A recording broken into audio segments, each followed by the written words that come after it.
Good afternoon. Hi, my name is Teresa Rooney. I'm the Equity Inclusion Officer, and I would like to welcome you all to our Lunch and Learn in honor of LGBTQ Pride Month. A little bit late, but no worries. Thank you all for coming. I'd like to thank also our Equity and Inclusion Council for putting this event together. If members in the room could please stand and be acknowledged. Thank you. We have Jay, Mike, Eric Villegas, Kay, of course our director Kay Erickson, who's our executive sponsor, and Kara as well. Eric and Kara are running our webinar. And welcome to our webinar attendees as well. If you have questions during the presentation, that's great, but make sure that you get a mic. Bring it out to you as time allows, because we do need the folks on the webinar to be able to hear your questions so the answer makes sense. So without further ado, I'd like to welcome our speakers from Basic Rights Oregon, Casey, Dominic, and Araguane. They're going to take this presentation, and please be patient with us. I got to change out this microphone battery, so they're going to pass this mic. And again, thank you all. Thank you for coming, and thank you all for coming as well.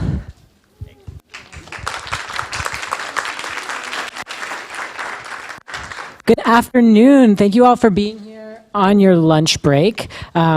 We are so excited to be talking to you today. I am sorry we didn't have this presentation a month ago, but we're here now and we're really stoked to be here. A little bit about who we are. So the three of us are staff members of Basic Rights Oregon, which is the state's largest LGBTQ policy and advocacy organization.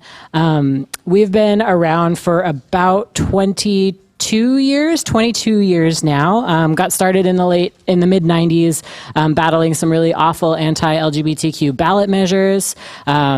Those fights happened through the 90s and early 2000s, and then we really started to switch our focus to focus on pushing positive legislation that protects LGBTQ folks.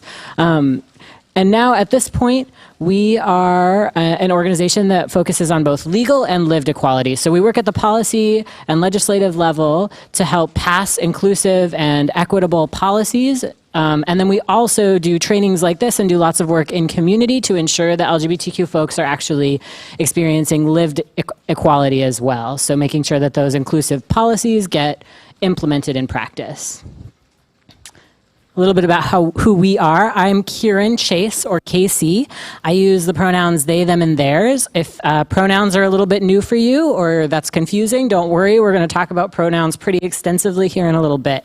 I'm the transgender justice trainer and organizer at Basic Rights Oregon. So I do a lot of work with and for the transgender community specifically. I'm a transgender person myself. I've been working in LGBTQ advocacy. I got my start in working on same-sex marriage campaigns on the East Coast about 6 years ago.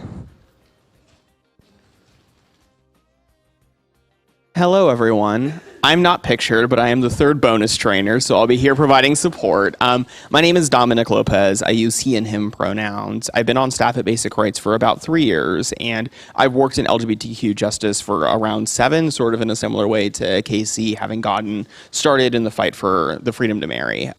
Really excited to be swapping into this training, providing support, answering questions and feedback, and yeah, really glad to be working with y'all.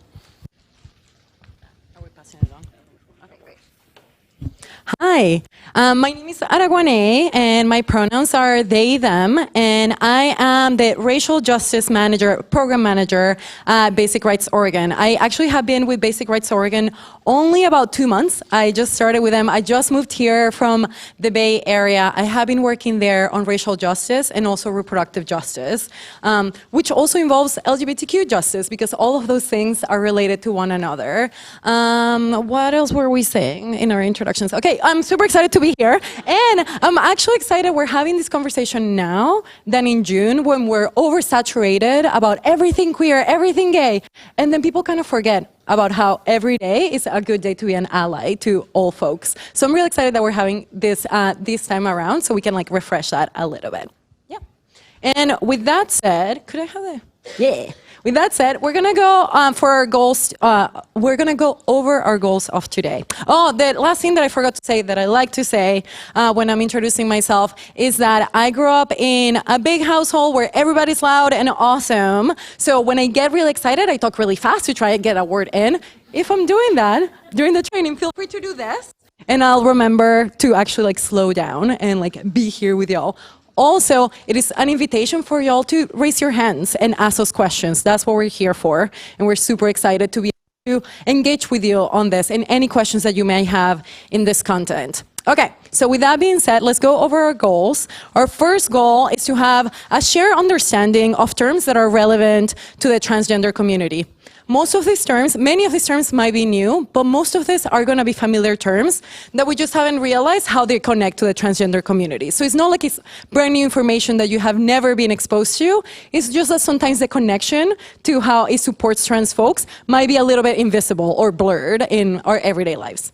The second one is to have a greater understanding of gender, sex, and sexual orientation. When we talk about that, really what we want to make sure is that we have a greater understanding of the differences between all of those things, because sometimes we just like put them all together in the same basket and we don't realize how they actually are, the nuanced ways in which they're different from each other, and how they're relevant not only to how we relate to one another, but in our everyday jobs and how we relate to the people that we're serving every day. And then the last one would be being able to improve internal and client-facing inclusion practices. So this is one of the parts that makes me really excited about our trainings, because we'll be doing theory at the beginning. Like, so the first half of our training is just talking about like language, how it shows up in our lives, how it impacts the way that we treat each other. And then the second part is really, how do you apply that in your everyday work? So it's not only a training that you'll have for an hour and a half, but it's actually tools that you'll be able to take with you to be able to modify the way that we work every day to make sure that we're serving everybody at the best of our capacity. Okay, so we'll get started with those terms. We're gonna talk about concepts and terms, talking beyond the gender binary, and we'll talk about what gender binary means as well in a second. So we're gonna start with the basics. The first thing that happens to all of us is that when we're born, we're assigned a sex at birth. So we like to talk about this, and people decide what our bodies are, like doctors decide what our bodies are according to certain characteristics. So when we talk about female bodies, what are some characteristics of female bodies? Oh man, and we're gonna need someone to be running that mic because I wanna hear people's voices. Who's gonna be running that mic? Okay, great. Okay. Oh, is it? Okay, oh great. Yeah, I'll repeat it back for the folks on the webinar. Thank you for your patience. Okay, so what are some characteristics of female bodies? What is something that makes a body a female body, according to what we know, according to mainstream society? What did I hear? Vagina, yeah, that's one of the things. So genitalia, vagina in this case, is something that we say, oh, that aligns with a female body. What else? So, what is it? 2X chromosomes, yes, XX chromosomes. What else? Sorry? In a body, when somebody's like, okay, what makes a body a female one? Breasts, yeah, so they can, if we're talking about babies, the capacity to be able to develop breasts as they grow up, yeah? The ability to lactate, what else? Estrogen, yeah, the levels of estrogen. So hormones, we're talking about hormones there, what else? Ovaries, yeah, the internal reproductive organs. Great, how about for male bodies? What makes a body a male body, according to the messaging that we always get? Reproductive organs, what are those? Everybody has reproductive organs. Yeah, penis and testicles, what else? XY chromosomes. What else? Prostate, yeah, prostate gland.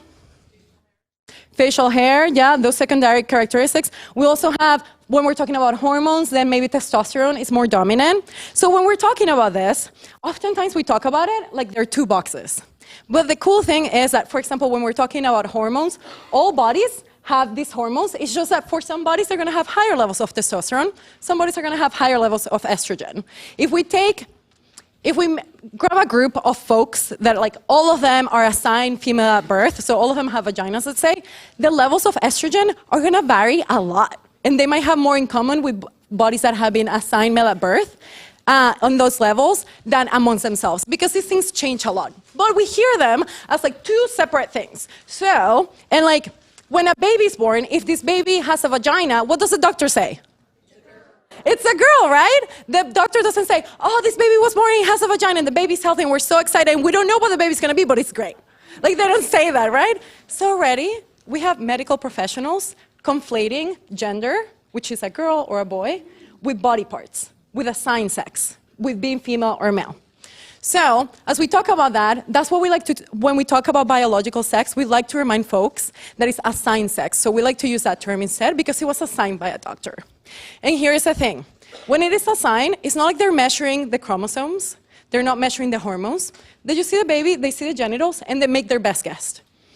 Now, there are also babies that are born whose genitalia might be ambiguous. Those babies oftentimes grow up to identify as intersex. Meaning, like, you know what? My body doesn't fall exactly on a female side, and it doesn't fall exactly on a male side. I identify as intersex. However, now I'm getting like winded because I got so excited when I was pretending to be a doctor.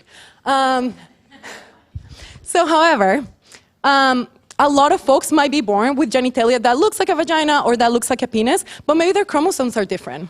Or maybe their internal organs are different. Or maybe their hormone levels are different. So their bodies might still fall within the classification of intersex, and they only find out when they grow up. Often, many of us haven't heard the term intersex, but it's actually pretty common. 1 in about 1,000 people are intersex, which means that it's as common as redheads. So now we're already, right? Everyone's like, wow. So we're already going beyond the binary. We're already talking about, like, there's actually more than 2, even though the 2s are the ones that we always hear about them. So we go with that. Now we went over how even medical professionals conflate gender versus assigned sex. And with that, we're gonna go to talk about how this all falls within our dominant societal assumptions. We have a question. Yeah. Can you please repeat the intersex definition? Yeah, so the definition, I want to disclose that I don't identify as intersex, and many folks that identify as intersex might have a very specific definition for themselves. The general one amongst allies is that it is for folks whose sexual characteristics don't fall neatly on like a female side or on a male side. So for some folks, they're like, maybe, you know what, my chromosomes are not exactly XX. One of the legs of the X is actually shorter, which actually impacts the way that my body processes hormones. So that might be it. Or maybe their hormone levels are different, and it impacts the ways that their body processes medicine. So it's gonna depend on the person. It just means that it doesn't fall neatly in one side or the other. Okay, so now we're gonna go to how dominant societal assumptions impact the ways that we also process these labels.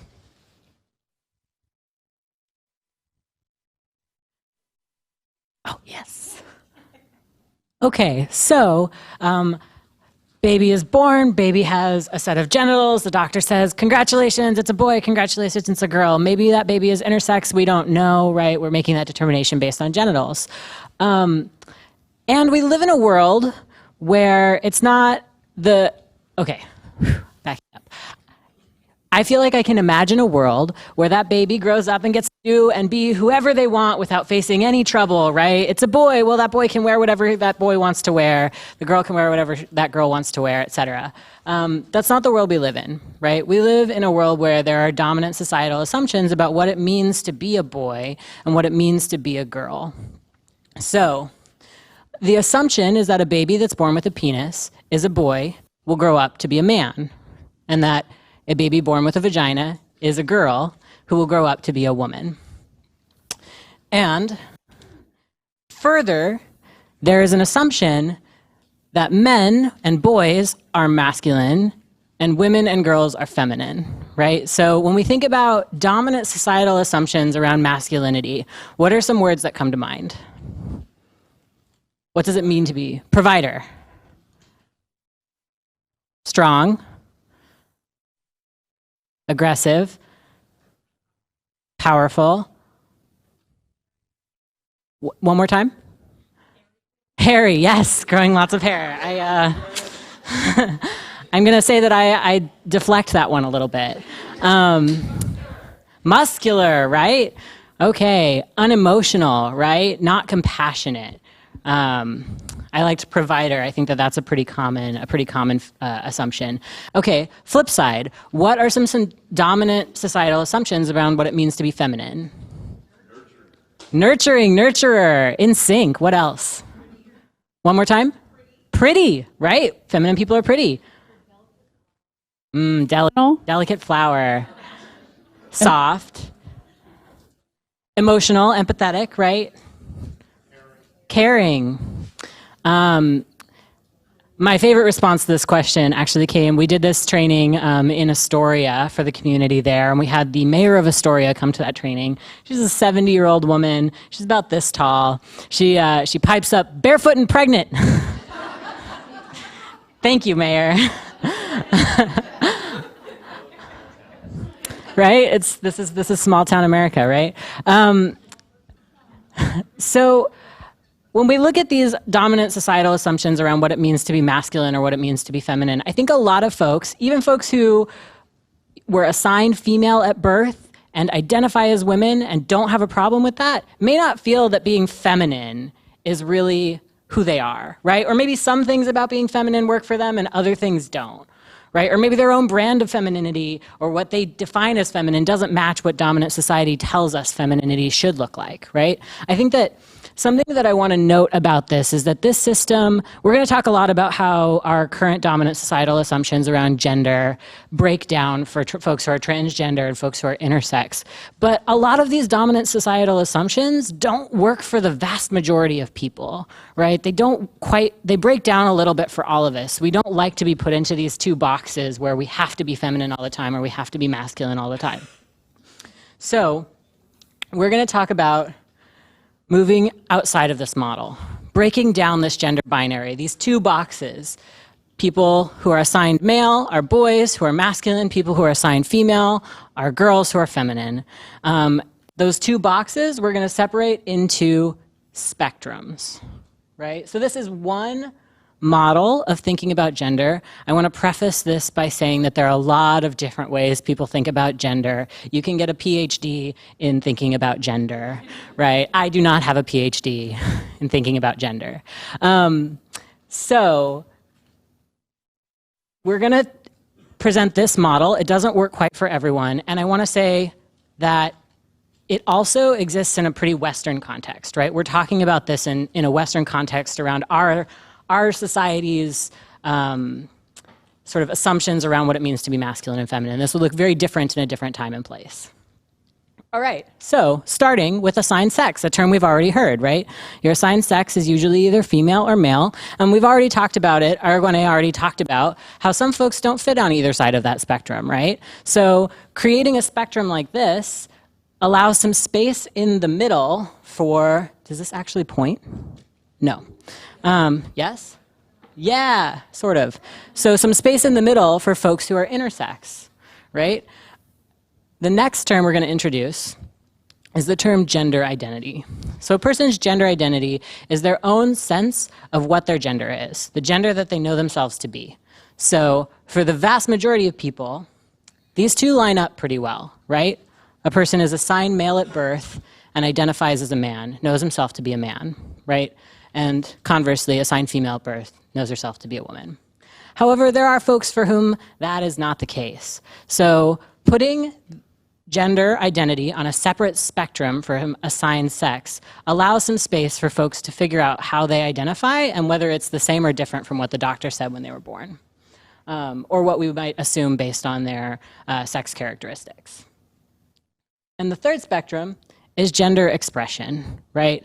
So again, for folks whose maybe how they present their gender to the world, right, is not necessarily entirely feminine or entirely masculine according to what our dominant society assumes those things to mean. Any questions about this? All right. Great. Because we have examples. So There we go. Hello, everyone. Just one thing I like to note about the spectrum system, it is especially for someone like me who likes spreadsheets, very easy to be like, this is a formula, and if I adjust this slider, then this slider moves in this way. That is not how that works. Every section of the spectrum system is completely independent from each other.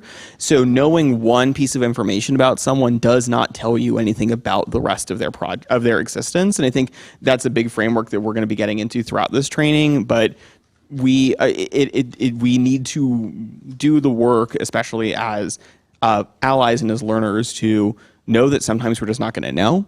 And even if we know we can see someone, we can't assume the rest of the system for them.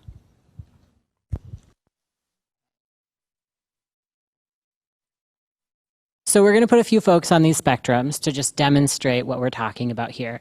We're going to be talking about some celebrities who have been very vocal and outspoken about who they are and how they identify. This is a great exercise to do with folks who have been so publicly outspoken about themselves. This is not an awesome exercise to try to do on your coworkers or on your clients or on anyone else, right? We want folks to do this for themselves. So we have Oprah. Oprah's assigned sex is female. Doctor said she was a girl when she was born. And Oprah identifies strongly as a woman, right? That is her sense of what her gender is. Her gender expression is, and this is a debatable thing, right? Her gender expression is feminine in the sense that she wears dresses, she has long hair, she wears makeup. And we could probably have a long debate about what it means to be feminine and whether Oprah fits on that end of the spectrum, but we have her there for the purposes of this example. Her sexual orientation, we've added this spectrum because we want to demonstrate that sexual orientation is separate from gender identity. Your sexual orientation is about who you're attracted to, right? If you're and your gender identity is about who you know yourself to be. So two separate spectrums that aren't necessarily tied to each other. Her sexual orientation is that of being attracted to men. Oh, that's not what I wanted to do. Okay. So we put these things together and we get that Oprah is cisgender and a straight woman. So the word cisgender, I heard a whisper, right? That's a new word for some folks. The word cisgender has a prefix, the prefix cis. This is where I get to pull out my degree in linguistics. The prefix cis means on the same side as. So if we look at Oprah's gender identity and her assigned sex, they're on the same side of the spectrum. And that's all the word cisgender means, is that your gender identity is aligned with your assigned sex. And I imagine for many or most folks in the room, you're like, oh yeah, okay, like I'm similar, right? So maybe the word cisgender would apply to you. The reason we have the word cisgender is that if we didn't, we would have transgender people and normal people. Doesn't feel very good. This is about parity and equity in our language, that if we have a term to describe one group of people, we need a term to describe the other group of people. Okay. And the word straight, I think, is probably familiar to folks. The word woman is familiar to folks. Okay. Great. So now I'm going to pause for a second. What questions do you have so far? Yes. That last spectrum of sexual orientation and attraction.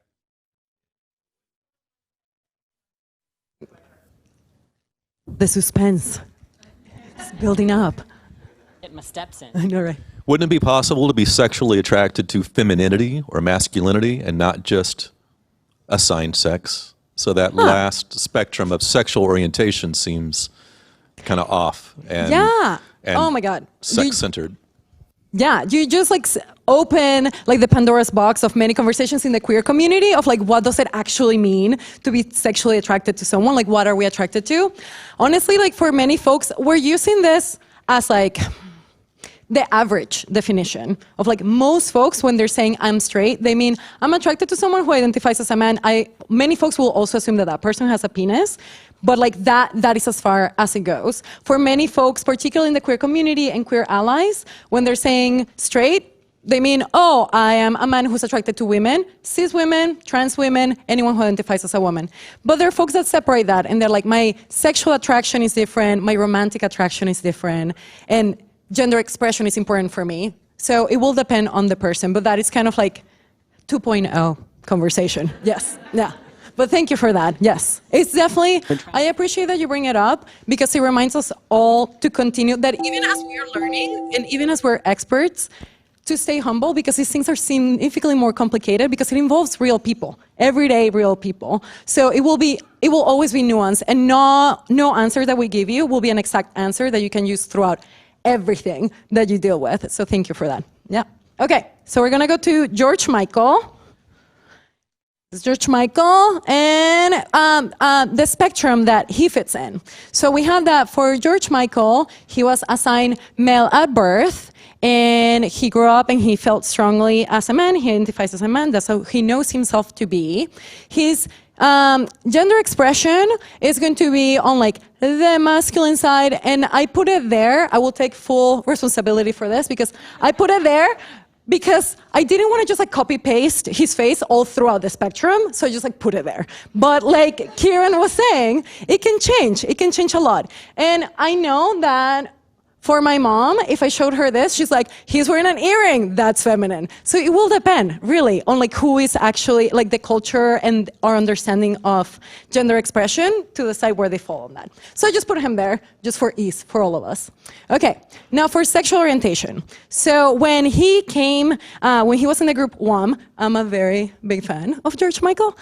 So when he was in that group and he was a young person, he talked about, he had songs about being attracted to women. He talked about being attracted to women. As he became older and he was in interviews, he was like, you know what? I'm actually attracted to men too. And he clarified in interviews, every song I've had about women and about being attracted to them has been about women. I'm still attracted to women, and I'm attracted to men. So he actually ended up coming out as bisexual. And then later in life, he actually was like, you know what? I'm only attracted to men. I identify proudly as a gay man.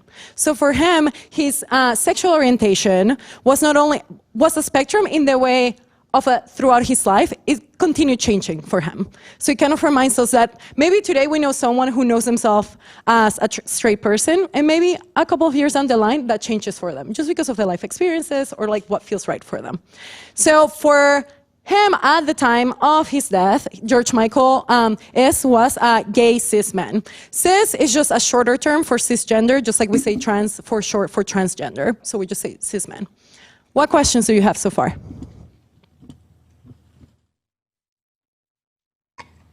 Okay, and now we will go to Laverne Cox.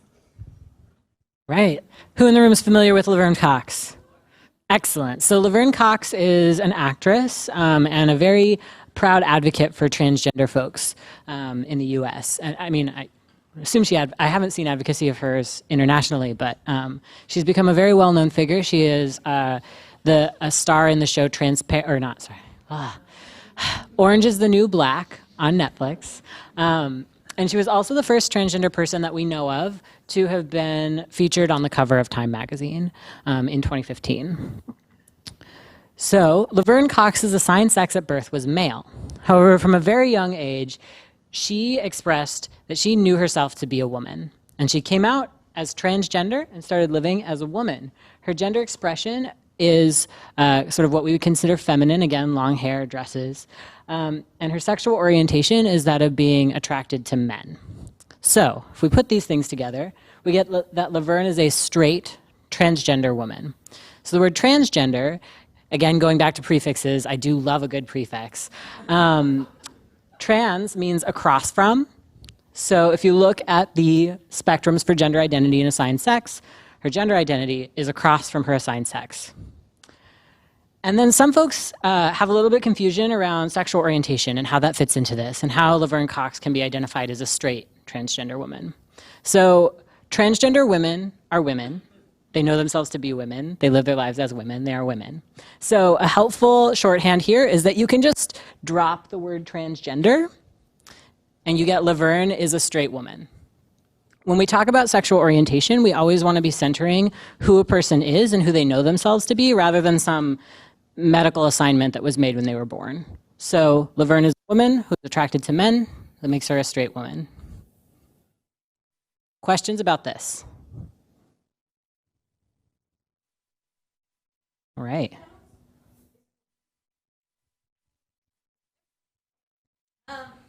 It also, just to go back to the question that was asked, it kind of goes back to that nuance. So for most folks, most people, when they're talking about their sexual orientation, they mean, I am this gender and I'm attracted to that gender, thus I am gay or straight or anything like that. So the same applies for trans folks. Laverne is a woman who's attracted to men, so she's straight. Now, the part where danger comes in is because, particularly for trans folks, is that, like I mentioned before, many folks, when they say, I'm attracted to women, they also assume what genitals and what body parts those women have. So if a woman has a different history or a different sex assigned at birth, there can be a little bit, that is where a lot of danger falls for trans women, because they have to, they might feel compelled to disclose that, and that's when a lot of violence can be perpetrated upon them. And it is because those assumptions that we already had, because we're not going into like, okay, I'm attracted to this person, they seem great, let's figure out what else I can learn about them and see if I'm still attracted to them, what feels good for me. So it's those assumptions, as we see as we're talking about this, how these assumptions are impacting our everyday life and the decisions that we're making. Laverne is our last example. I want to mention something that is sort of missing from our examples is folks whose gender identities don't fall at one end of the spectrum or the other. I'm a person who fits that description. Araguane is as well. And so again, there's space in the middle there. Oftentimes folks who don't identify as either men or women, we use the term non-binary as an umbrella term for folks who either fall somewhere in the middle or just totally outside of our understanding of gender as a binary. Question. So the difference then between non-binary and intersex? Yeah, that's a great question. So it goes to the two different spectrums. Assigned sex, when a person's sex characteristics don't fit neatly into the assigned male or assigned female box, they would be considered intersex, right? They're intersex. If a person's gender identity, so the second spectrum, is not either a man or a woman, the word we often use is non-binary. Did that clarify?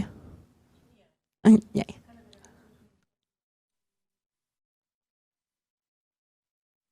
Oh yeah, so somebody's asking if it's the difference between physiology and emotional response. Yeah, one way to put it is that assigned sex, when we're talking about biological sex, we're talking about body parts, things that we can measure, we can touch, we can see. When we're talking about gender, about whether someone is a man or a woman, non-binary or anything like that, is what they tell us that they are.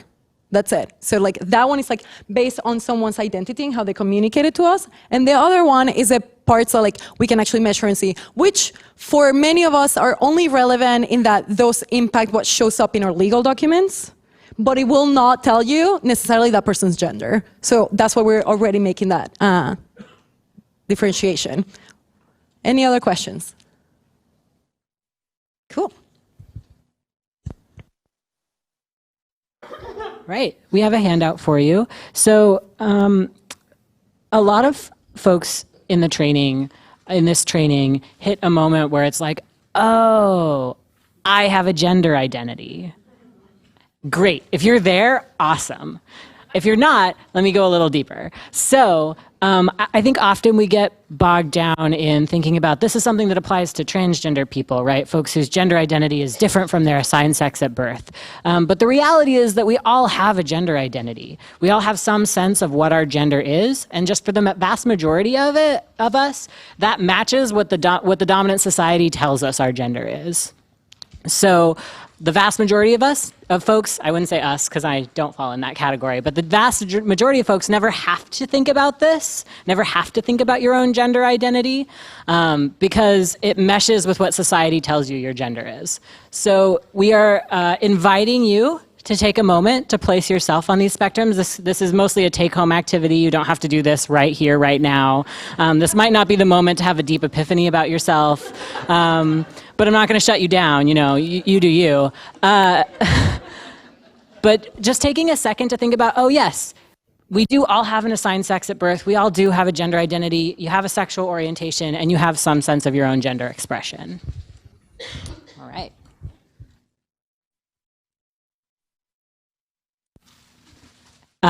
For this next few slides, we want to talk a little bit about some transgender leaders, some folks in our community who, yes, who have taken on leadership and have done some incredible work. We'll mention all the folks on the slides, but just focus really on one for the sake of time. So Geneset Gutierrez is an undocumented immigrant and a community organizer. She works for, the name is escaping me. Yes, the Trans Queer Liberation Movement. And she has become really kind of quite well known and in the public eye, following an action where she interrupted President Obama, asking President Obama to consider, at one of his LGBTQ White House reception a few years ago, asking him about the status of undocumented transgender women who are in immigrant detention centers. She's amazing. She actually spoke at Basic Rights Oregon's statewide leadership summit last year. She's a really compelling and wonderful speaker and has done incredible work. Rafi Friedman Grisbaum was the first openly transgender White House staff member, is no longer a White House staff member, now works for the National Center for Transgender Equality. Gina Rosero is a model and a TED speaker, and then Janet Mock is a writer and a TV host.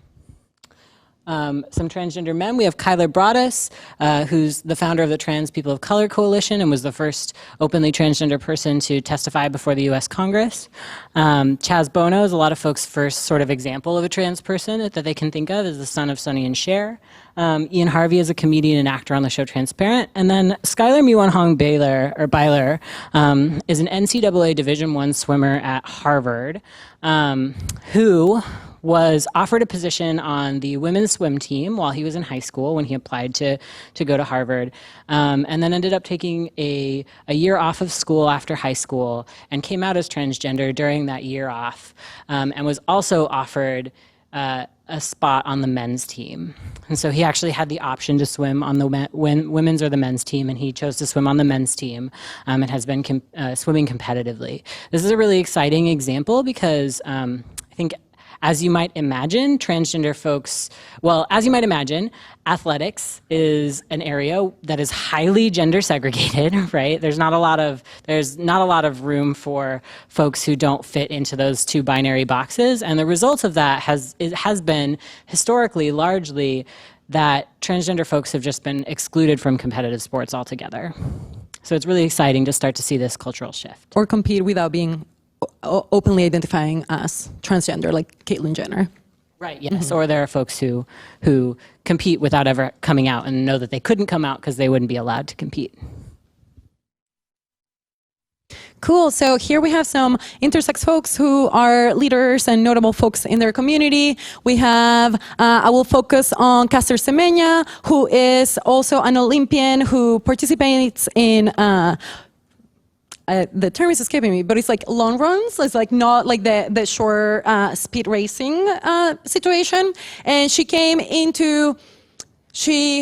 had a spotlight put on her when she started winning all of the races, because everybody's like, oh, something must be wrong. A woman is winning everything. So they put a spotlight on her and they were like, what is wrong with you? And they did a test. They found out that actually she is intersex. And again, now we already have the value judgment of like a woman there's something wrong with this person that is exceeding in this sport amongst everybody else. Let's see what the abnormality is. Now we are putting the value judgment that being intersex is abnormal. So there is already all of these things that are compounding to make us understand how somebody's body, whether it's normal or not, even though all of these bodies are normal bodies.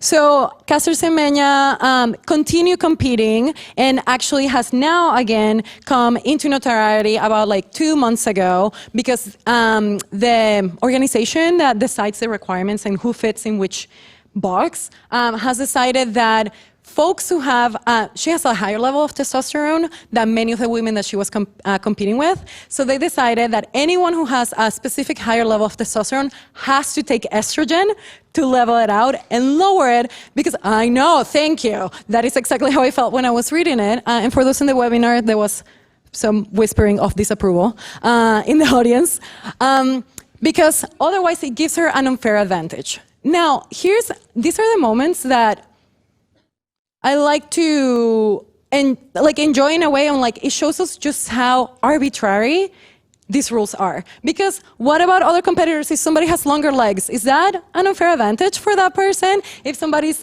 lighter weight, is that an unfair advantage? So like the ways that we decide to measure bodies. So that's why she has been a lot in the spotlight, because people are starting to realize something is not fitting here. Like, how else can we change racing, or what kind of measures can we come up with that actually feel fair and not just arbitrary things that we're adding just because the gender of that person is a woman. Okay, now we will go to the next slide. So here we have non-binary folks. We actually have one person who is repeated. We have Pigeon here, who is an intersex person who's also non-binary. So Pigeon Pagonis doesn't identify as a man or a woman and is also an intersex person. So these two separate things. Yeah, so he uses he and him and they and them. So uses interchangeable pronouns. Yeah, thank you. No, that was a great, thank you for calling for that. Okay, so we have that Pigeon is an activist and a writer and a consultant. So they do a lot of activism with hospitals because in the United States, it was a common practice, now it's being resisted. We're resisting that. It's a common practice that when babies are born with what is considered ambiguous genitalia, there is surgery done on them to change that genitalia to something that fits more a female side or a male side. And Pigeon is one of the activists that is doing a lot of work to educate surgeons and educate parents in that surgery shouldn't be done on babies unless it's for life-saving procedures. It should be done on folks that are able to give consent to have their body changed. So maybe, so once they grow up.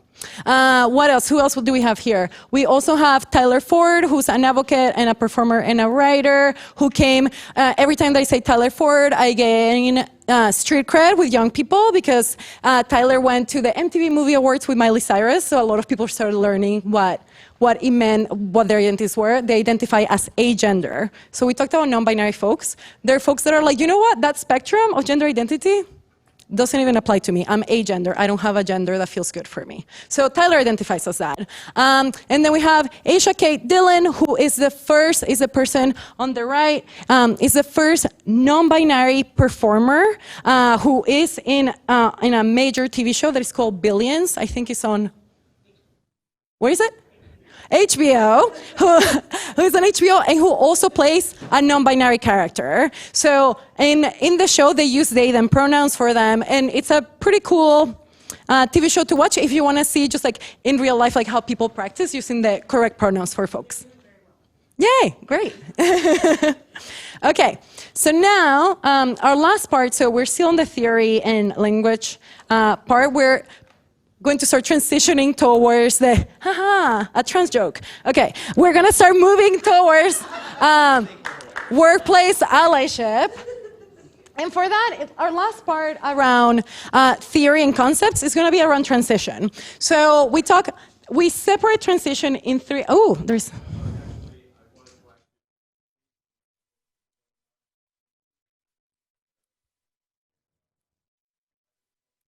okay. Oh, yeah, please, everybody on the webinar, mute the microphones. If you don't know how to do that, there must be someone in that room who knows and can help you. Pass it on. Okay, thank you. Thank you, Eric. Okay, so now that we're on transition, so transition is a big word that can mean many different things for folks. We put in 3 buckets for the ease of like learning the basics. We have medical, so maybe someone will go to a doctor to talk about taking hormones or maybe about having surgery to have a body that like feels better for them. I like to pause on that in that for many folks that feels life-saving, like it feels like it is unbearable to live in the body that they have in the way that they have it and they want to change it. For some folks it might not be, but I want to remind us that this is pretty common. We know cisgender people access cosmetic surgery constantly to like change their body to a body that they want to have. So just like reminding folks that this is not only something that like happens to trans people, but many folks modify their bodies even through exercise just to like fit what feels good for them. We like to remind folks too that medical is something that somebody does that is between somebody and their doctor. It's not necessarily something that everybody else needs to know. Now we have social. This one involves maybe coming out to friends, family, and coworkers. It can be coming out just saying, I identified as trans now. Or it can be, hey, I just want to use this name now. This is what feels good for me. Or, hey, I just want to use these pronouns now. Or it can be all of those. So it will depend on the person and what feels right for them. And then we have legal. So that one, mean that they're changing their gender marker in their driver's license, for example, or their name legally. So like in their legal paperwork, they have all of the name that they like to use. Some folks, there's a lot of obstacles for folks to be able to do that. So some folks are like, you know what? My legal name doesn't match the name that I like to use in every day, but that's okay. Only my bank needs to know that, my employer for like tax purposes, and that's about it. So being able to separate those two things is helpful. What would you like to add? They told me to wait a second. Okay. I think that the last piece here is that transgender or transition varies by individual. So a person may do all of these things and may also do none of these things. But if they tell you that they're transgender, right? We're listening to what folks are saying and what folks are asking us to do, and we're letting the trans person take the lead in every case. So yeah, that's the only piece I would add. Yeah, thank you. Dominic. Yeah, so, and while Dom is getting the microphone, just wanted to add that, yeah, so all of these terms, even for us who are experts in like being able to train folks around this, it just means that now we know what it means when they say that word to us. It doesn't mean that now we go outside and be like, you're transgender, you are not. So like, it doesn't mean that we necessarily actually understand anybody else's experience, but we have an easier time understanding it if they share it with us. So that's kind of the point of that. And that's functionally what I was going for too. I think I like to say we have exactly one slide on transition in this presentation for a reason. It's because this is actually not that big of a deal. The conversations that we're having about identity and validity and the way we treat people, that's the focus here. But in the vast majority of cases, y'all's relationship with someone's medical transition is next to nothing. Your relationship with someone's social transition, of course, may be relevant if they're using a new name or new pronouns, and I imagine, considering that we're in the employment department, you may be interacting with their legal transition as well. And I think in the second half of this presentation, we're going to have a lot of opportunities to discuss the sort of ins and outs of how one interacts respectfully with potentially mismatched gender documents when it comes to legal markers. But also know that if that's not a thing you need in your day-to-day life or in your job, then the legal stuff is also not important, right?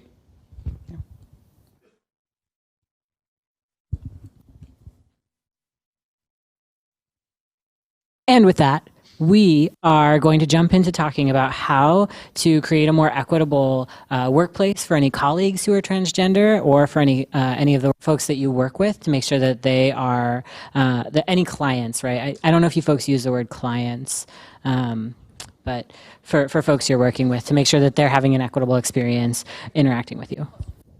Customers. Okay.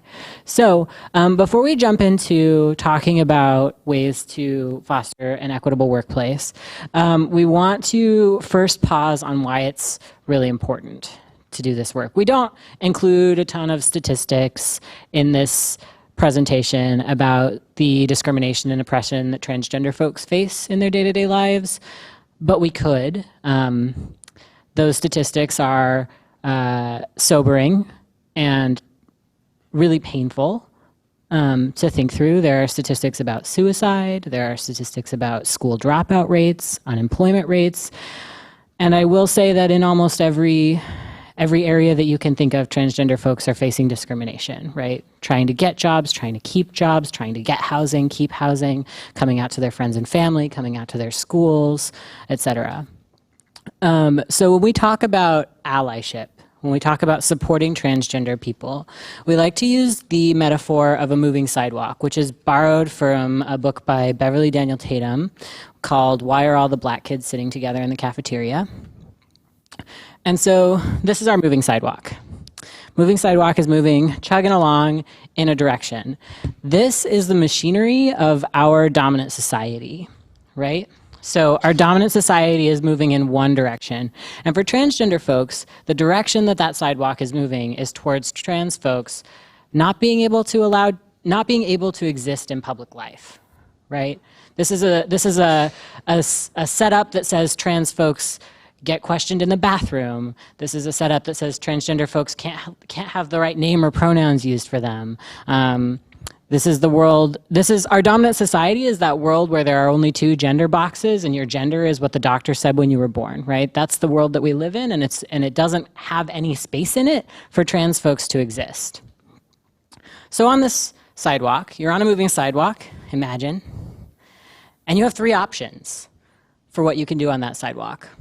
One option is walking forward, right? Moving with the sidewalk. What happens when you move with a moving sidewalk? You go fast, right? You speed things up, right? So I'm just going to use an example of a really common sort of trope that we see in movies all the time that's really hilarious. It's the joke where a character who is a man puts on a dress, and it's really funny, right?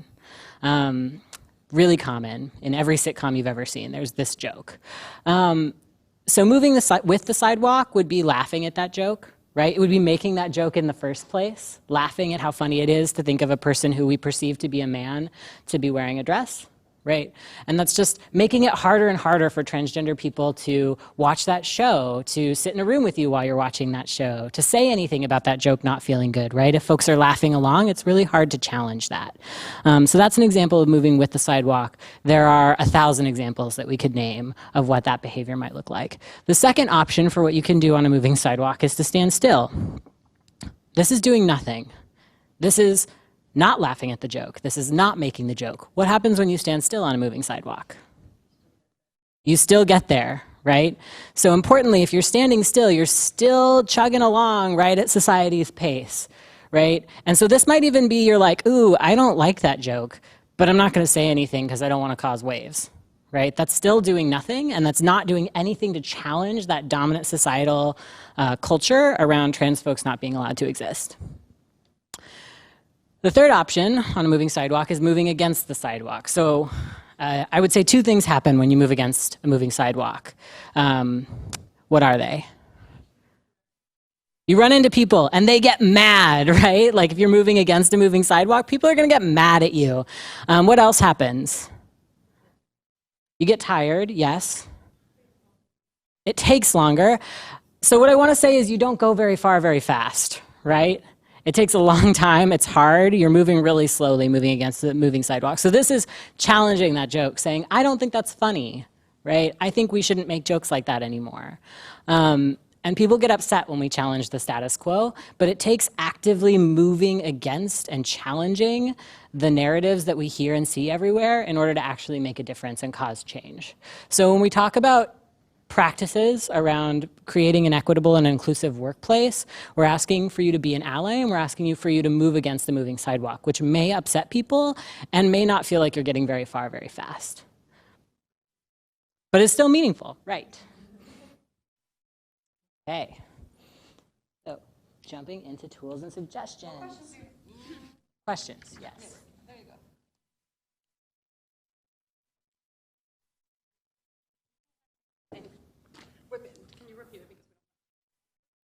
Yeah.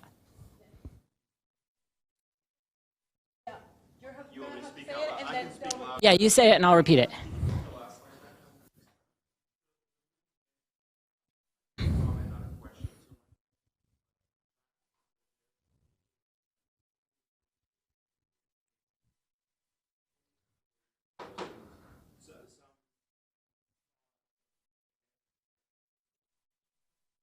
Yeah.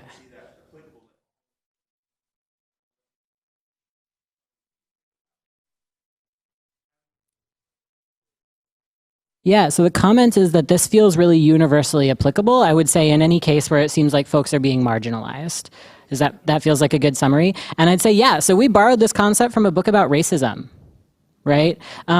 And this is a tool for understanding oppression and systemic oppression and how that works across communities and across identities. We're using it to talk about the framework of transphobia and cis sexism, right? So I don't know if that's it's probably not a familiar work. Yeah, transphobia is sufficient for this. So we're talking about this through the lens of talking about transgender folks and the discrimination that they experience. Yeah, and as we're talking about how it does apply to all systemic oppression, being mindful too, like taking this moment to also remind folks that like it compounds. So when we're talking about trans people, if we're talking about black trans people or like Native American trans folks, that will compound for them because this sidewalk is moving towards a place where they're continuously disenfranchised and not allowed to like walk outside safely. So being able to keep that in mind, we're talking also about abilities, folks like for example, us who don't have any visible physical disabilities, and how that sidewalk is moving towards a place where folks with visible disabilities don't have as much access to places, and how it takes all of that. So yeah, it definitely does apply to all of that. And it is a good reminder that these things compound. So it's not only one identity, just like for all of us, it's not only one identity that defines us, for trans folks as well, everything else. We'll inform it. There we go. Thank you for that, bringing in some systems analysis here. Right. And with that, we are going to jump into tools and suggestions for creating a fair workplace. Dom gets to join us now. Hello, everyone. This is my turn to participate. I've been trying so hard to notice. So this is the section that I mentioned earlier where we're going to get into those sort of tips and tricks, specific ideas. And a lot of this content is coming at this from sort of a baseline framework. Like, how would I interact with a transgender person as a cisgender person? But I also want us to keep working in our own minds and even asking questions about how this impacts your job, right? Because this is going to be really relevant to you in a lot of situations, whether you're administering benefits or you're doing research. There's a lot of opportunities where this content and these concepts are going to pop up. And so I don't want folks to hesitate in sort of bringing those to the room, see if we can work on them a little bit. The first thing that we are going to do is in our series of what I like to call Laverne Cox Says slides, because we'll have Laverne Cox telling us how the world works, is to respect someone's pronouns and always use their chosen name, right? It's really actually pretty simple. Laverne Cox, her name is Laverne, so we're just going to use Laverne for her. And she uses she, her, hers pronouns. That's what she'd like to have for herself. We're never going to throw quotes up around someone's name, right? So like scare quotes like quote unquote Laverne. And I think really importantly, we're never going to ask someone for their former or real name, big asterisk, unless you have to. And I imagine that might be the truth for a lot of you. Yes, exactly. And the reason we don't ask for someone's former real name in a social setting is when you're doing that, what you're asking that person to do is to sort of drudge up an entire lived experience that is attached to that name and possibly an identity that was put upon them that did not feel right. Sometimes that's laced in trauma, and sometimes that's just laced in not feeling good and not having wanted that to be the word you were using. I know a lot of trans folks, as somebody who works in LGBTQ justice. I know next to none of their, quote, former or real names. And I don't need to, right? To interact with the folks in my life, to be their friend, to be their coworker, that information is just simply not relevant to me. And so I don't ask for it. And if I'm provided it, that's all right, but it's still not something I'm going to use. Now, of course, on the more legal front, if there is a situation, we often talk about healthcare, for example, if someone's going to the doctor and they need to access medical records. There will be a case where you can ask something along the lines of, I'm sorry, I do need to ask, what is the name that you have on your documentation? We're only going to be using that for the sake of filling out this form. We'll still continue to refer to you by the name that you prefer. Something along those lines. We really want to take a moment and minimize the impact of using that name and minimize it just to the universe it's living in, which is sort of the legal universe, and reinforce the fact that you're going to continue to respect their name and the identity they use. Does that feel solid for folks? Does that make sense? Seen some good nods? Yeah, so that's a good comment. It can be really hard, especially if you're working with someone possibly over the phone, I imagine, and you're working between a legal document that has to use legal names and then a document that you know is true for that person.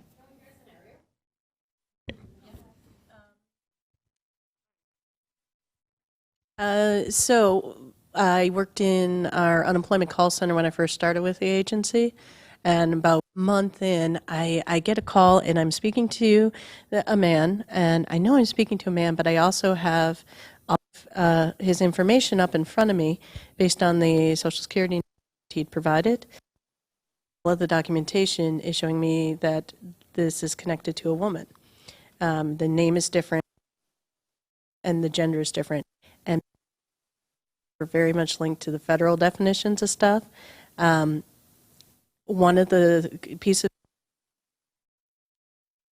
that you says here. You do, and it was a really a month into it to go, and it go. So, what is the gender as you are recognized by the federal government on your SSN? Yeah, our systems are like even just our claim screens in our systems. You provide your legal name, and those are the fields that you can see. It might ask for the purpose, did an employer know you by another name?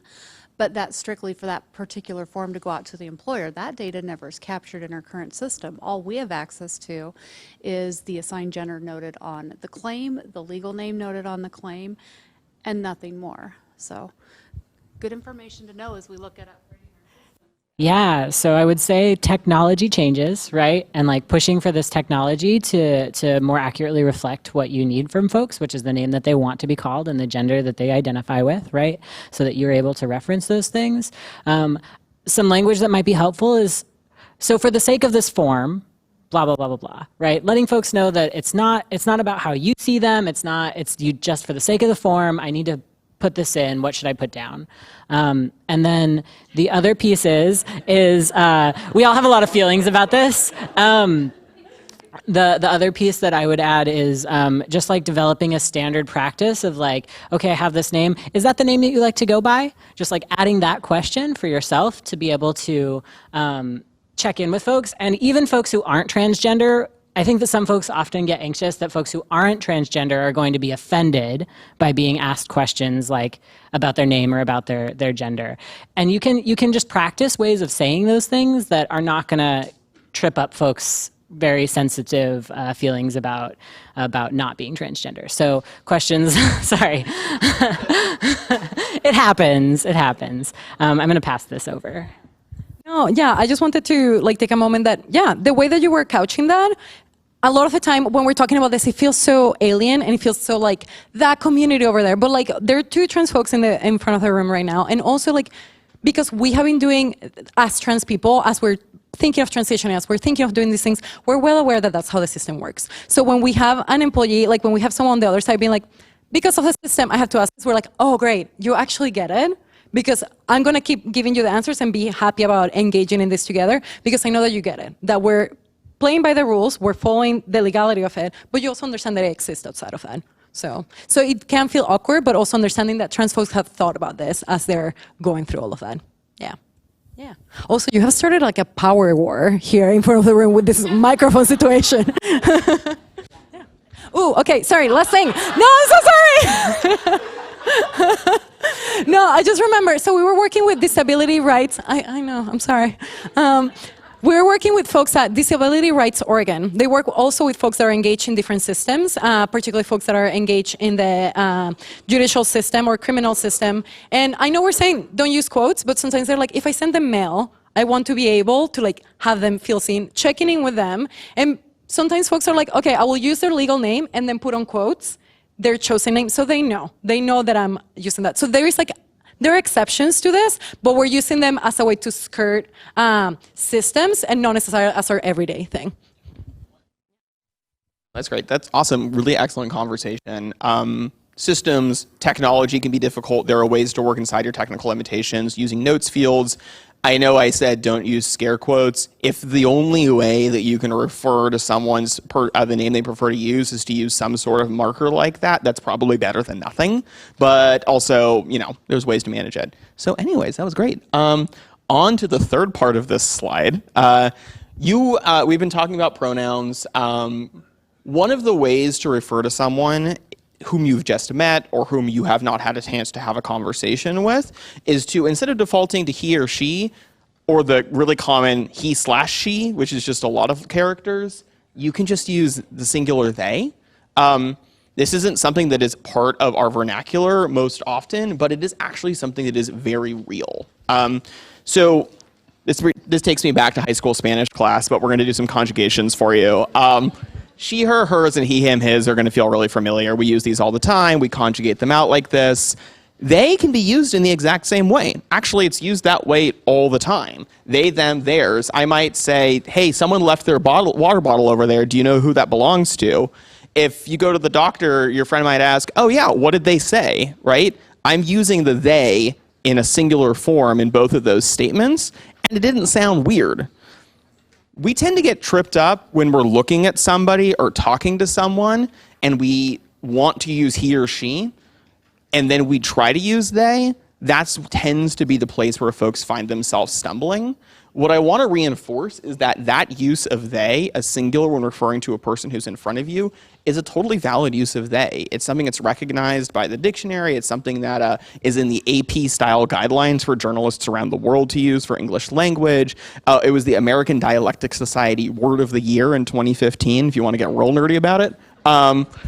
And it's something that's actually been a part of the English language historically. It's only in the last century or so that the use of the singular they has sort of dropped out of normal use. And then just the last point here, and we're introducing this more just for your knowledge, but there exist other genderless or non-gendered pronoun configurations. So here we have a Germanic root, z, zir, zirs, and zir self. I work in the community. I know maybe 2 people who use those pronouns. What I will say is things like that exist. If you run into someone who uses a set of pronouns like that, do your best. They also know that their pronouns are not very common and that people are going to make mistakes, so do your best. The one to really focus your energy on, though, is they, them, and theirs, because that's the one that's become quite common for folks who don't want to use he or she. And just to drive the point home, using they as a singular, we agree that real opportunity requires every American, singular, to get the education and training they need to get a good paying job. Regardless of your political leanings, we can probably all agree that President Obama was a very articulate speaker, and this is and demonstrating this in the State of the Union address. Questions around the use of pronouns, specifically the singular they pronoun?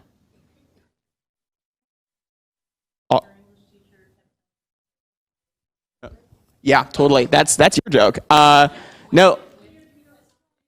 So the point being, like, we've all learned this the other way, right? Our English teachers all told us not to do that. I am now telling you to do it.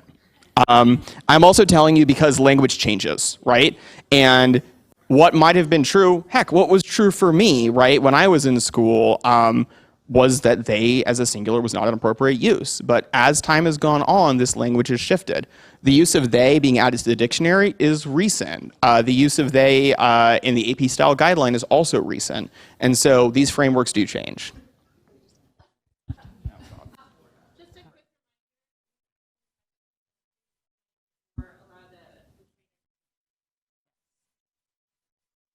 All right, we're going to zip through a couple of these because we are near the end. There is a question, though. No? Okay. So we have asked you not to try really hard not to assume people's gender by looking at them, right? We've talked about how you can't really necessarily tell a person's gender identity based on what they look like.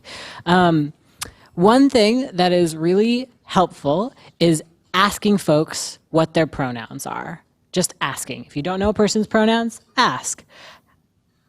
A point that I want to make, though, is that what often happens when that is your practice is that we make assumptions about the vast majority of people, and then we look at someone and we're like, you look like you might be transgender, or you look like a little bit gender nonconforming, and I can't tell. So I'm going to ask you about your pronouns, right? And that doesn't, I can tell you as a fairly gender nonconforming person, that happens to me a lot, and it doesn't feel very good because it feels like I'm being targeted, right, and focused on and hyper-focused on. And so one way to get around that is to make a workplace norm or just a social norm to have everyone introduce themselves with their pronouns, right? Hi, my name is Casey. I use they pronouns. It only takes a second, and it's really valuable for folks who have pronouns that others are inevitably going to get wrong, right? If I don't tell people what my pronouns are, people don't get them right, period. And then the last thing about this is this last piece here, ensuring that everyone understands why you have this norm, because often if you're trying to create a norm around everyone introducing themselves with their pronouns, some folks will not take it seriously, some folks will make fun of that norm, some folks will think, well, this doesn't really apply to me. and just being prepared to explain to folks why it's important that we do this. Yeah, and sometimes some folks are like, you know what, as we're talking about pronouns, I realize that no pronouns feel good to me. Like maybe they're in a moment where like that just doesn't feel good for them. Whether they're cisgender or trans or not, like maybe they don't want that. So also giving the option, because sometimes we get like really excited to be an ally, so we're like, everybody, pronouns now. So being able to be like, okay, let's introduce ourselves with our name and pronouns. My name is Araguane, they, them, and maybe somebody's like, my name is Sam, and I don't use any pronouns. That's fine, we can just use Sam's name. But sticking to that, instead of saying like, yeah, Sam, she's so nice, she doesn't use pronouns. And it's like, okay, well, we just use pronouns for that person there. So also making space for folks as they're figuring out or as they don't want to have pronouns be used, being able to use that as a norm instead of as a way to get out of having to share any pronouns at all. So some terms to avoid, terms to stick to here. So transgender is an adjective, which means it's attached to the word person, right? A transgender person. A person is not a transgender. Cannot use transgender as a noun. What that does is reduces someone to only that one identity, and we talked earlier about how we all have lots of different identities, right? I'm not just a trans, I'm a transgender person. Transgendered with an ED at the end is probably the most common mistake that I see in using the word transgender. I think this is coming from a place of wanting to say that a person transitioned, past tense, right? They went through a transition process. And that's only totally understandable. Again, the word transgender is an adjective, so it can't be past tense, right? So I can't be whited. Remembering it's an adjective. The word transsexual is a kind of older term, right? And I think that the word transgender and the word transsexual are sort of synonymous in a lot of cases. However, there are some folks who really strongly feel attached to the word transsexual, and I think the vast majority of folks in the community feel more attached to the word transgender. And so avoiding the word transsexual unless a person uses it for themselves is the general accepted practice here. A little bit like, yeah. So the question is that a little bit like gay and homosexual? And I think, yes, you can think about it that way. The word transsexual is sort of referring to some sort of medical reality or question, which is not really super relevant in most of our conversations. And sex change is just a super outdated term. We've totally blown apart our understanding of sex assignment, gender identity. There's not really such a thing as a sex change. There are a number of medical interventions that a person may or may not undergo. And so again, it's just an outdated term referring to something that really just generally never needs to be a part of public discourse, a person's private medical information, right? So again, sticking to a transgender person, the word transgender, and the word transition to describe that process of coming out and undergoing a transition process. Right. And then bathrooms come up. They're a big topic in the trans community. I think a lot of sort of anti-LGBTQ groups who focused on same-sex marriage for a long time have turned their attention to the transgender community and have targeted bathrooms as the thing to the next stage in this fight is trying to make sure that transgender people just can't use the bathroom. That's a bummer. That's really awful to be a transgender person and have to think about whether or not the bathroom is safe for me to use. It is really hard. So one option for workplaces, if you have control over a workplace, if you have the opportunity to do this, to make gender-neutral restrooms available for use is pretty awesome. It's an awesome step that you could take as an organization or a company, or that a company could take. Something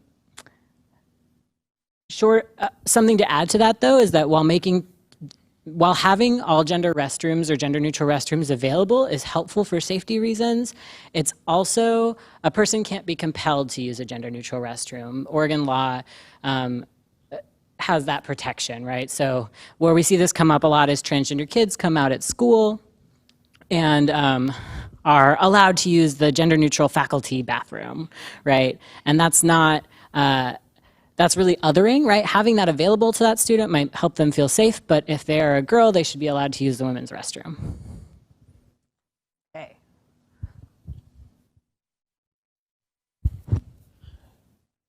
Everyone processes their gender identity and sexual orientation at different paces. I find myself recalling actually back to the George Michael slide early in the training. George Michael very clearly demonstrated that over a period of time, his own understanding of his sexual orientation shifted, and those were true for him in that moment and also a thing that were not permanent. And so I think what we're giving you with this is if somebody gives you a piece of information about themselves, their gender, the name, the pronouns they use, know that that may shift, that that declaration is not final, right? And this is kind of just true for anyone, right? Someone who has this particular interest or has a health condition or something like that. Our lives are changing and shifting all the time. And so all we ask is for you to give the transgender and gender nonconforming community that same privilege of being able to identify and move. This all comes right back into the same bucket we've been pointing at this whole time. Let folks identify for themselves the way they are. I can take it if you want. So the other one is to respect confidentiality. When a trans person discloses their identity as a transgender person, they are introducing themselves to the possibility of a negative reaction. Everything from being scoffed at to an actual violent reaction. Again, we've hinted at it, but there is a lot of data to support this reality. It is critical that you, as someone who has been trusted with that information, hold that trust close and do not disclose it unless you're given permission or there's a specific reason to need to do that.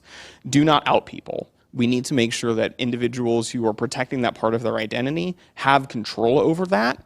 I think calling onto the school example, again, is actually really helpful. A lot of times I hear of students that have come out to a teacher or a school counselor, but have not come out at home and know that if they come out at home, they risk a negative reaction, everything up into including being kicked out of the house. And so in that moment, that confidentiality is absolutely critical, and it's important to understand that your confidentiality and holding that close can carry those same consequences. All right, so imagine you're meeting a transgender person or you're hanging out with your transgender friend and you're really curious about something. You want to know something. Before you ask that question, ask yourself why you need that information, right? Like, do you need to know that person's former name? Do you need to know what medical steps that person has taken in their transition? Do you need to know anything about that person's experience as a trans person? Let me tell you, I would rather be talking about my dog right now. She's awesome. So this is just an important check for yourself. And if someone else is asking questions, check in with them. You know, why do you need to know that? Is that something you actually need in order to do your job, right? Is that something you need in order to be this person's friend? Similarly, if there's something that you do need to know, research on your own. I'm paid to stand at the front of the room and talk to you about what it's like to be a trans person. The vast majority of trans people are not compensated for that labor and yet still have to do a lot of education all the time. And so we recommend researching on your own. There is so much wonderful stuff that has been written, and Google is your friend. We call this the Google standard. If you could figure it out on Google, you don't need to ask the person about it. And with that, Aragonés is passing out a list of research resources for you, things that you can check out if you're looking for more information or help in your journey towards allyship. Yes.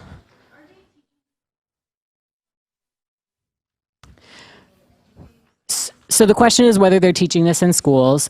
That's a complicated question. It depends on the school, is what I will say. Different schools are doing this at different levels. So these resources that we have up here are some that we think might be valuable for you.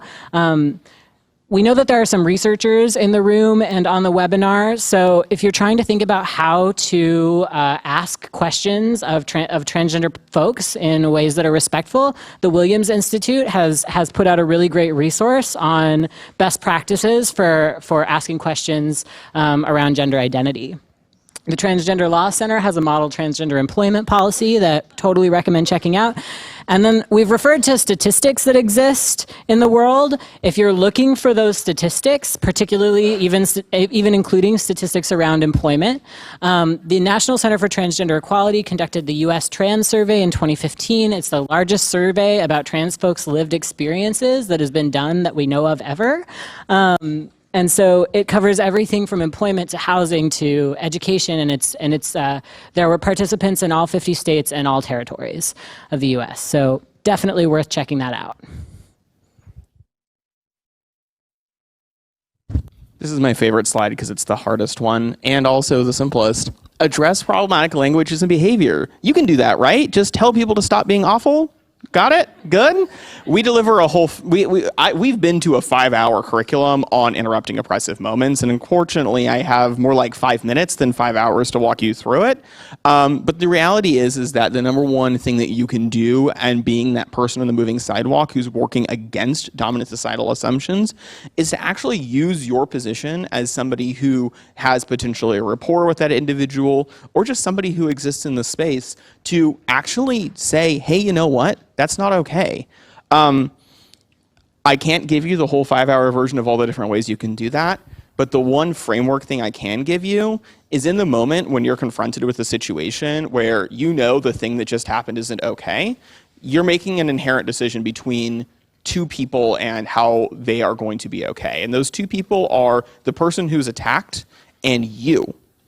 Because if you choose to not act, you are choosing to keep yourself in comfort, to hold that value and say that I need to be comfortable right now, so I'm not going to stick my neck out.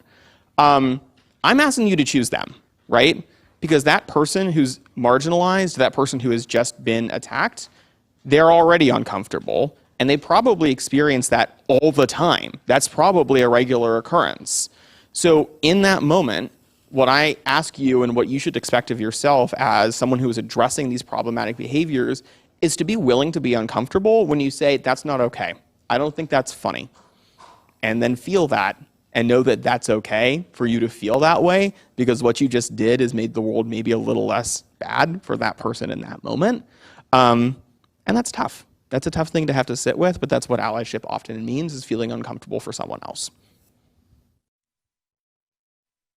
Cool. And just to add a little bit on that, also, like, allyship is strategic, right? And as we know, so many of us can have other marginalized identities that might make it harder for us to interrupt in the moment. So being able to be an ally of, like, checking in with the person afterwards and be like, what would you like me to do? Or like, I'm going to hold space for you. There are many different ways to show up. And if you're like me, that it actually takes you a second to process that something actually happened that didn't feel good, and you only realize that like half an hour later, then figuring out like what would you like to do moving forward for that. Like, there's always time for that.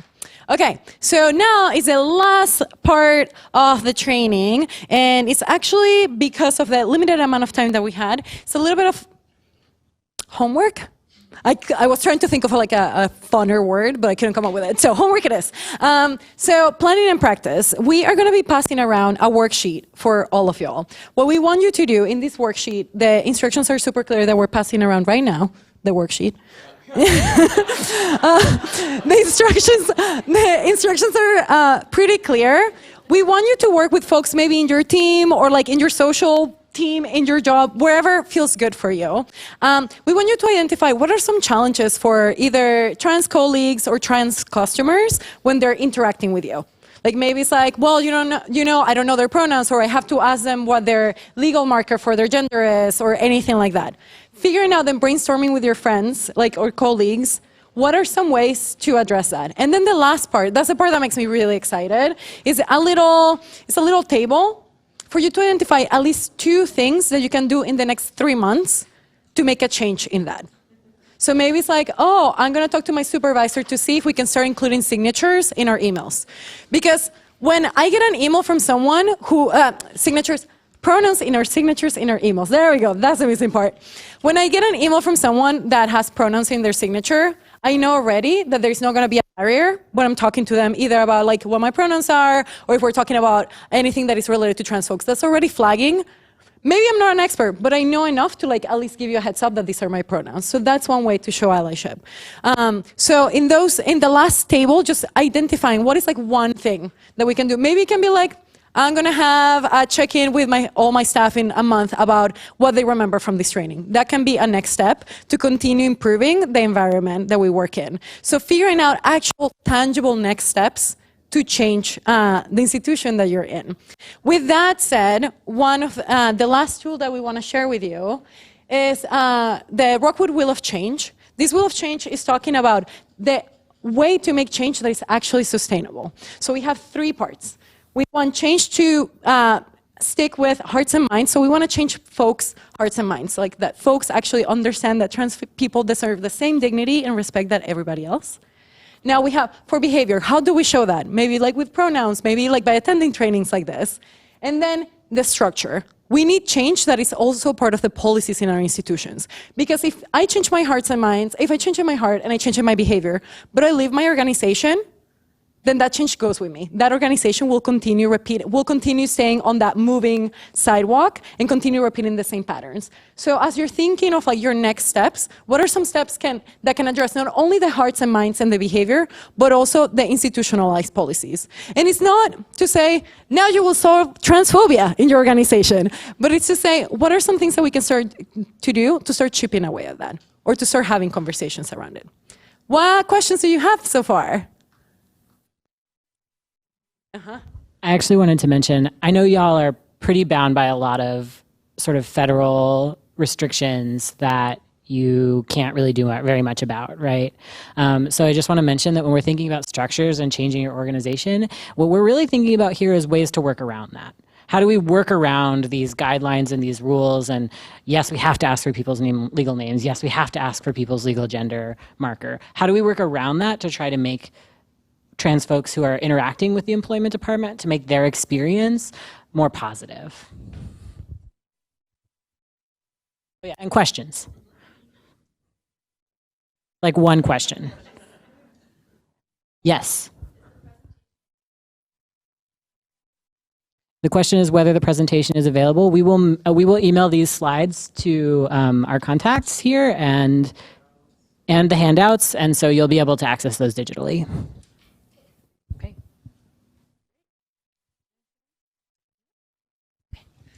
First of all, huge thank you to Basic Rights Oregon.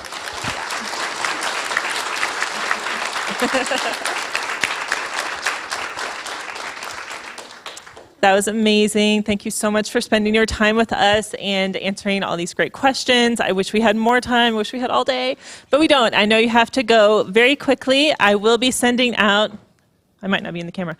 I will be sending out all of the handouts and slides to both the webinar and in-person attendees. The Equity Inclusion Council will be working on that homework at our next meeting, but don't leave it just to us. I'll send out an email, soliciting your feedback and ideas as well, so we can continue to bring forward those ideas. So I just wanted to let you all know we will be following up. Thank you again for your time, and a huge thank you to Business Oregon. I did not forget you, Bryant and Gina, for providing today's food and for also coming to see the presentation. Thank you to our Business Oregon guests. All right. All right. I hope you all have a wonderful rest of your day, and thank you all again.